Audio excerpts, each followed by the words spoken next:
Bun sa tanan, no? Nga po, talagsaw ng mga magsimba na ni oras, no? Ganahan ta matulog, no?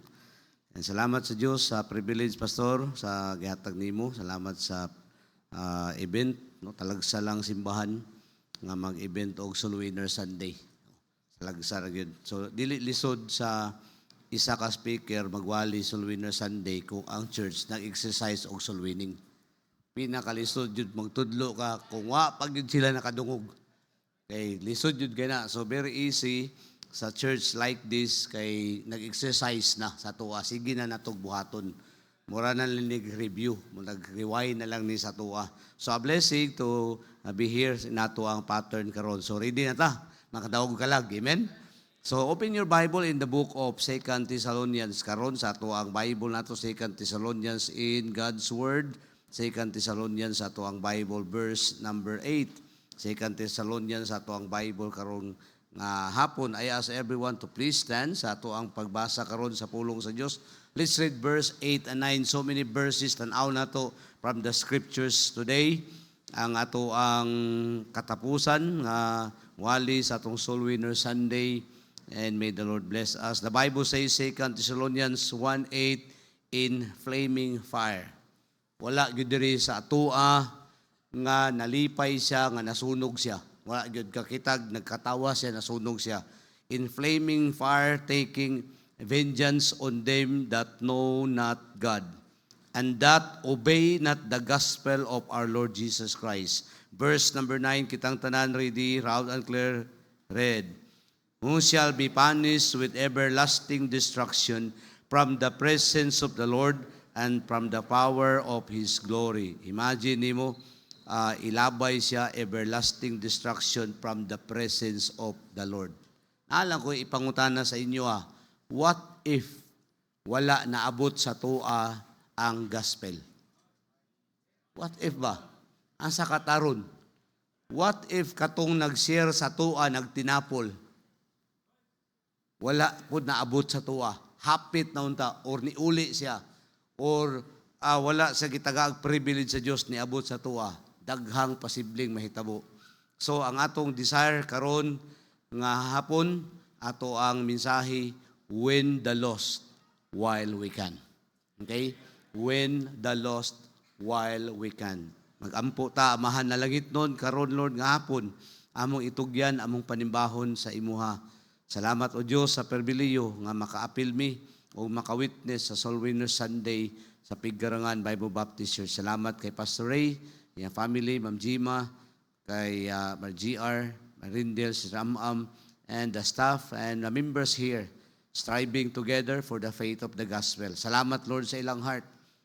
What a blessing, a living testimony of all the churches there, Lord, sa Mindanao, Visayas, ug Luzon, all over the world, that this church is a witness nga kini nga simbahan na higugma sa mga kalag. Nagpray mi Lord karon nga kahaponon hagita mi sa pagpandaog sa mga kalag while nga tagaan pa mi nimong pribileyo. The night cometh nga dili na mo ni pwede Lord mabuhat, is all over. Nagpray mi nga ikaw Lord magdumala pinagi sa imong balang espiritu. Anoint us sa fresh anointing sa imong Holy Spirit in Jesus name. Amen. Okay, lingkod tanan palihog.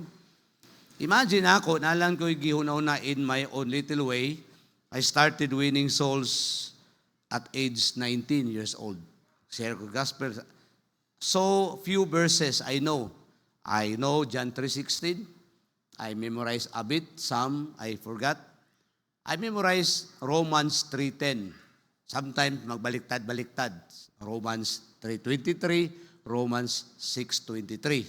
That's the little I know. Ang ako lang nadunggan, ako lang ipasa. As the weeks, months pass by, and I learned from the Bible, reading the Bible, listening different preachers, anan ko pangutana sa kong self. In Acts chapter 1, verse number 8, beginning with this 120 believers, Mark 16:15, when Jesus Christ said sa ilaha, in Mark 16, verse 15, go ye into all the world and preach the gospel. Mark 16:15. Kung naa ako dito, if I am Peter, if I am John, James, Bartolomeo, kung na ako dito maguna-huna din ko. Sao na mo paglakaw, pag-preach sa gospel, nga tanan incomplete, tanan disadvantage. Pero salamat sa Diyos kay wala sila ng utana. Pero sa atong mind karon, giunsa nila to sa pag-preach sa gospel nga tanan disadvantage. Because in Acts chapter number 1 verse 18, ingon sa pulo sa Diyos, in verse number 8, and ye shall be witnesses, beginning sa Jerusalem, Judea, Samaria, and to the uttermost part of the world of these 120 believers. Let us remind sa atong self, walay gospel tracts when Jesus Christ said, go ye into all the world. Walay demo sa ilaha. Walay support sa ilaha, walay internet, walay sakyanan, walay radio ministry, walay supporter. That Jesus Christ said, go and preach the gospel. How can they win the world when those 11 disciples na ay disadvantage sa ilaha? And yet, karon sa atua, kumplito ng tanan. We have church, amen? We have pastors, we have supporters, we have soul winners, tanan na advantage sa tuwa, and yet, napatay daghan kayong kabuton nga mga kalag. Ano na sa pupulong sa Diyos? In Matthew 9, verse number 37, the Bible says here, then said he unto his disciples, the harvest truly is plenteous, but the laborers are few. Pray therefore, in verse number 38, pray therefore that the Lord of the harvest, that He will send laborers into His harvest. Tanaw na ito sa pulong sa Diyos, because the Bible says here, first, harvest is plenteous. I-remind na ito sa itong self, na grabe kay kadaghan, ato nang matanaw niya. Why is it Jesus Christ said? In Joel chapter 3, verse number 13, Joel chapter number 3, in the book of Joel chapter 3, verse number 13, put ye in the sickle, for the harvest is ripe.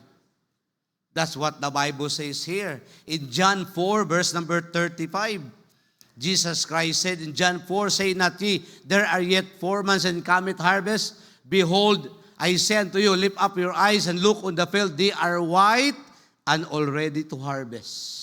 So we read here, harvest is plenteous. Harvest is ripe.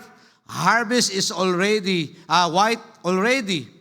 Pero let's see also in Jeremiah chapter 8, verse number 20, harvest will soon be past. The harvest is past, the summer is ended, and we are not saved. Harvest will go away. Isaiah chapter number 16, verse number 9, the Bible says here, harvest is fallen. Not the verse here, di sa katapusan, thy harvest is fallen. Let us see, anong giingon sa Bible, the harvest is plenteous. Anong ingon ng Bible, the harvest is ripe. Harvest is white already. Harvest will go away. Harvest is fallen.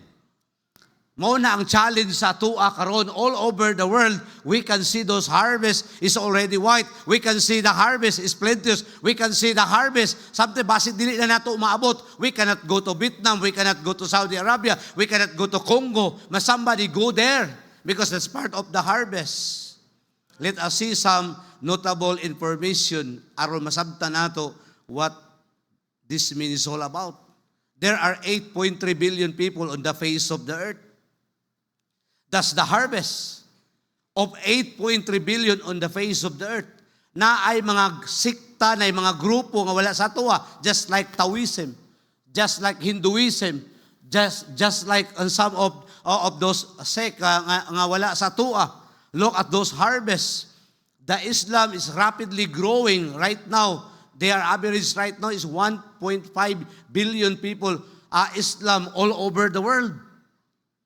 Now, that's a great challenge sa tuwa because that's already white, that's already ripe, that's already plenteous, and later on, this will be falling away kung di nato sila makabuot karon. There are 118 million Filipinos all over there sa Pilipinas.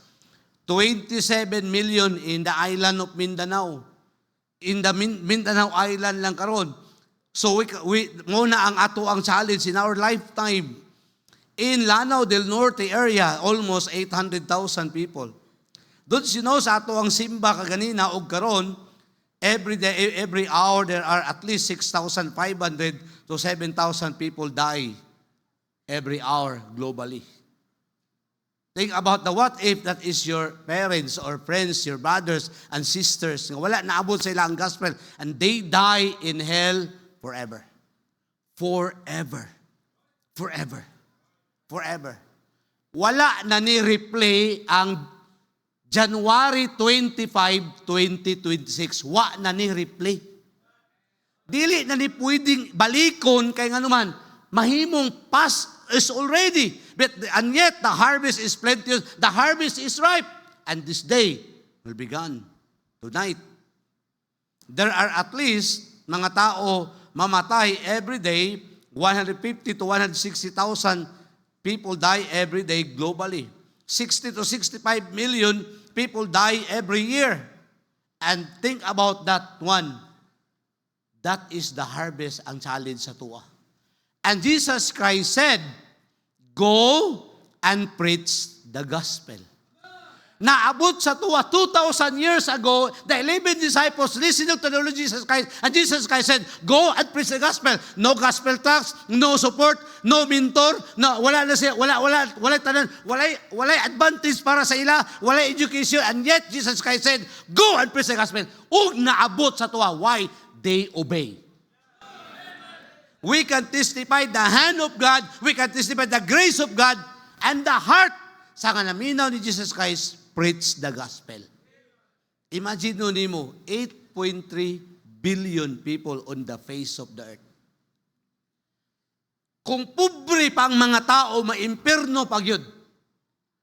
Mas grabe ang ilang mahay, grabe mo sa, naay nasing optit sa imperno, naay regret, naay remorse, kay nga naman, mamatay sila, padulong sila sa imperno, hawa nagyoy paglaom, and yet kita, we have eternal home in heaven. And karon ang ato ang desire, this harvest will be past. Pag-abot sa langit, ang tanan man daugay og kalag, pwede tang magmahay didto. Pwede tang moingon, kisya nga kay nganong wala na ako itong gisultian, or wala ta na challenge, o wag tay nadala didto. I like what Paul said in 1 Thessalonians chapter 2, verse number 19. This is what the Bible says here in 1 Thessalonians chapter 2, verse number 19. Ingon ni Paul, for what is our hope or joy and crown of rejoicing, not even in the presence of the Lord Jesus Christ at His coming? Moabot ang panahon dito sa langit, nahuman na ang taha sa Diyos, nahuman na ang mandate, nahuman na atong mission, nahuman na tanan ang atong desire, nga madaog kalag, ag dito sa langit, na ay crown of rejoicing to those who win souls for Christ. And it will be over, tanan. Ang pangutana, naabay atua. Because gay hatagan sa Ginoong privilege, the harvest is ripe, the harvest is plenteous, the harvest is white already, the harvest is fallen. Pero wala ta nag-respond sa ilaha. Wala ta nag-respond sa giingon sa pulong sa Dios. And yet, mga disciples, they are all fishermen.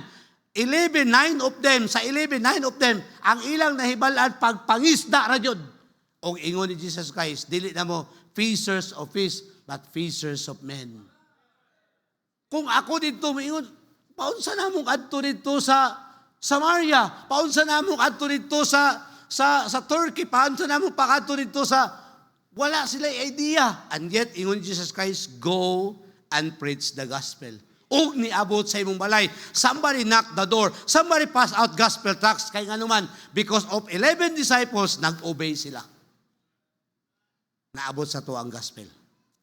So kabalo ba ka, naay mga tao nga naghulat sa imuha karon? Naay mga tao nga nagpaabot sa imuha karon because we are mandated to win them while we can. Because tomorrow, basing wala na. So atong desire karon, with 8.3 billion people on the face of the earth, with those numbers nga atong suryan, how many ang imong gidesire nga dalon sa Dios? How many ang imuhang dala sa tiilan sa Diyos? And one day, when the judgment seat of Christ come, tawagon imong pangalan, the crown of rejoicing.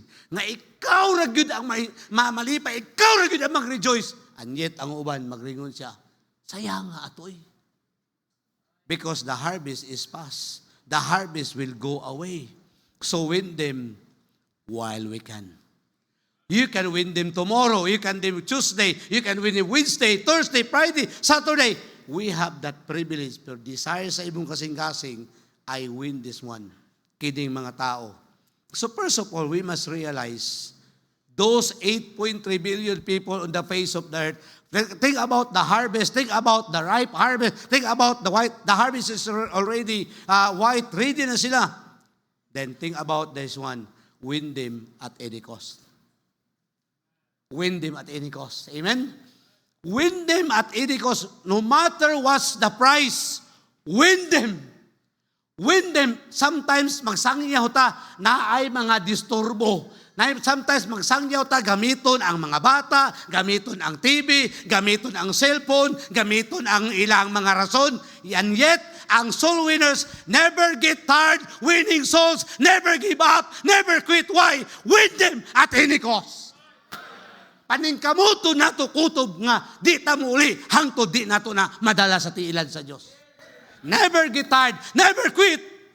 Because the harvest will soon be past. So therefore, win them at any cost. In order for you to win them at any cost, you just lift up your eyes and look on the fields. Because the harvest is plenteous. The harvest is ripe already, white already. So lift up your eyes so that you can win them at any cost. Because basig wala na nay panahon sunod. Basin wala na na siya sunod. Basin dili na nimo siya makit-an sunod. So win them at any cost. The crown of rejoicing is waiting for you. Win them at any cost. Number 2, win them one soul at a time. Amen. The them. Win them while we can. That's 8.3 billion people on the face of the earth. 8.3. Siyaro wala kay 100. Siyaro wala kay 1,000. Kung atong gi-record ang mga nangutang sa tua, kung atong gi-record ang atong giutang sa uban, nganong din ato i-record ang mga kalag. So win them while we can. Win them at any cost. Win them one soul at a time. Dili tanan yun, honestly, kung di ta makakon karon lang ta mamakak. Dili tanan panahon excited ka, mga lagad sa Diyos. Dili tanan panahon ganahan ka moadto sa simbahan, dili tanan panahon ganahan ka mubasa og Bible, di ka ganahan panahon nga di ka tanan panahon ganahan ka magpray. Pero kung makita nimo ang imong bunga, one soul at a time. Bali Rindel nagsong leader kanina. Kaganina nagsong leader siya. Katong mga kanina na nagkanta, what if kung ikaw ang nag-share kay Brother Rindel? What if? Katong mga nanganta kanina sa choir, what if one of those nanganta, imo tong bunga, what a joy sa imong heart. Win them one soul at a time. In order for you to win them one soul at a time, you must lift up your feet and go. Dili ka pwede mo afford, sila lang dito, sila ba ang mga staff, sila lang dito, sila mang training sa Bible School. Kitang tanan nga nakadawat kay Jesus Christ, we have an obligation to share the gospel. Pastor, dili pa man ko kabalo, na may gospel tract, naman po kay kamot. Ihatag na nimo, never underestimate the power of one gospel tract.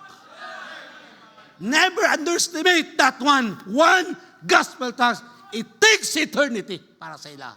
Walay magdebate sa imuha, walay masuko sa imuha. One gospel tract, ipasa-pasa na, mabasa na. Wa gyud kay idea, daghan gipang tawag sa Dios, daghan mga misyonaryo gipang tawag sa Dios for that one gospel tract.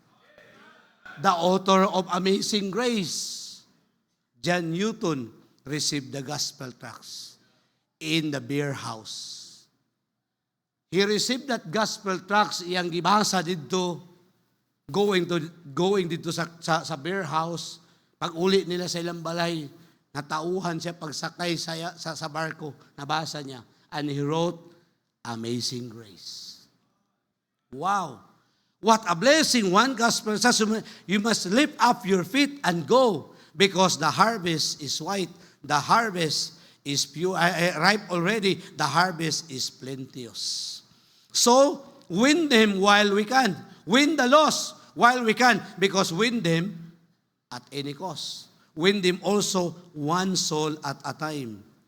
Number 3, amen, win them with compassion. Win them because ang soul winning, let me remind you, ang soul winning sa church is not a program. Baliko na ako. Ang soul winning sa Pigkarangan Bible Baptist Church or any Baptist churches is not a program. It must be a passion. Kasi kung program lang na, ay hara ka mo adto kung ganahan ka. Ay hara ka mo adto kung you feel like it, kung daghan kay mo. What if kung diha ka sa, nagpalandong ka, na ay tao diha, na kay gospel tax, ay, dili man ni, program namin, di na sana ako nihatag. Kana na ko manghatag pud bing tanan. It is not a program, it is a passion. So win them just like Jesus Christ. Nga iyang nakita ang mga tao, they are like a sheep, walay magbalantay sa karnero. So one soul at a time. In order for you to reach them with compassion, you need to lift up your hearts and pray. Amen? Kay mga igsoon, diya yun na sa prayer, Lord, please, tagai yun ko og kalag. Nganong ask and it shall be given. Ang tanang nangayo, makadawat. Amen? Ang tanang nangayo, makadawat. Ang tanang nakadawat, nangayo. So mangayo, tagkalag sa Diyos. Lord, help me, these 8.3 billion people. Kung tagaan ko, it would be nice, Lord, kung maingon ka karon, it would be nice kung na ako'y 20,000 until the trumpet sound. It will be nice na ako'y 50,000 until the trumpet nga i-blow dito sa langit na mubalik ng Ginoo, rapture took place. It will be nice na kay 100,000, 150,000, 200,000 souls for Christ. Mga igsoon, win them while we can. Win the lost. People are dying. People are shouting right now sa imperno, pero wala na chance. Ngala na gid. Musa ingon ang Bible, in flaming fire, taking vengeance on them. Ang panimalo sa Diyos, grabe kalayo, imperno. What if kung imo tong papa? Wala kay laing gift mahatag sa tao. Kaluwasan lang yun, pinaagi kay Jesus Christ. Kana lang yun, kana lang. Dili pangamuan sa Ginoo atong kwarta because He owns the world. Nianhi siya sa kalag. Dili pangamuan sa Ginoo imong talent kay sa iyahan agikan. Pwede lisuon sa Ginoo atong mga utok, mga limtan ato atong pangalan. Gitagaan lang ka sa Ginoo privilege because this privilege mahumanana. Amen? The crown of rejoicing is waiting for you. Mga isuon, maka-picture out nimo sa langit. Kanang sa eskwelahan ba? Kanang ting ribbon na, then ikaw na lang ang wala na ribbon. Wa kay honor. Tanan nimong mga classmate, ikaw na lang isa. May di ba maulaw ta? Samot sa langit. So, reach the lost while we can. So, how many of us, wala pa idea, wala pa yun nakashare? Sultian ta na ng kadahan in advance. There is no greater feelings. No. Tagaan kag sudan, malipay jud ka. Tagaan ka og mga butang, malipay jud ka. Pero sultian ta ka sa tanan nga kalipay nga imong naangkon, pandaog gid kalag. Walay makalabaw ana. Wala yun. So, win the lost while we can. Amen? Win the lost while we can. Let's bow our head and close our eyes. Heavenly Father, Lord, salamat sa pulong nimo. Salamat sa great harvest na imong gihatag. Salamat, Lord, sa 11 disciples. I can't imagine the greatest challenge of their lifetime. Nga naingon ka sa ilaha, go and preach the gospel. I can't imagine tanan disadvantage sa ilaha. They are under the Roman Empire. Walay privilege, persecutions was so great that time. Walay, Lord God, anything nga ilang masandigan. The commander-in-chief, padulong balik sa langit. And those 11 disciples left. The unfinished business, ilang gituman, one soul at a time, one privilege at a time, at any cost, niabot sa amua. And Lord, it's our turn karon ang bato na sa amua. Raise somebody, the new blood soul winners in this church.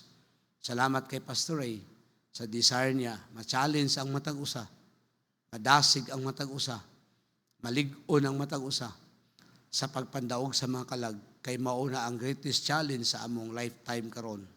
Nanginahanglan ka, Lord, og soul winner sa among church. Somebody nga mulakaw, somebody nga gamiton ang ilahang kamot, tiil, kasing-kasing, aron, Lord, makita nila the harvest is already white. We'll pray that you will bless us in Jesus' name. Amen, Pastor. Thank you, Pastor. Idumait manindog tapaliyog. I ask everybody to please stand up. Just bow your head and close your eyes. Maghimutan ining invitation. Just bow your head and close your eyes. Walay maglingi-lingi, walay magsaba diya sa likod.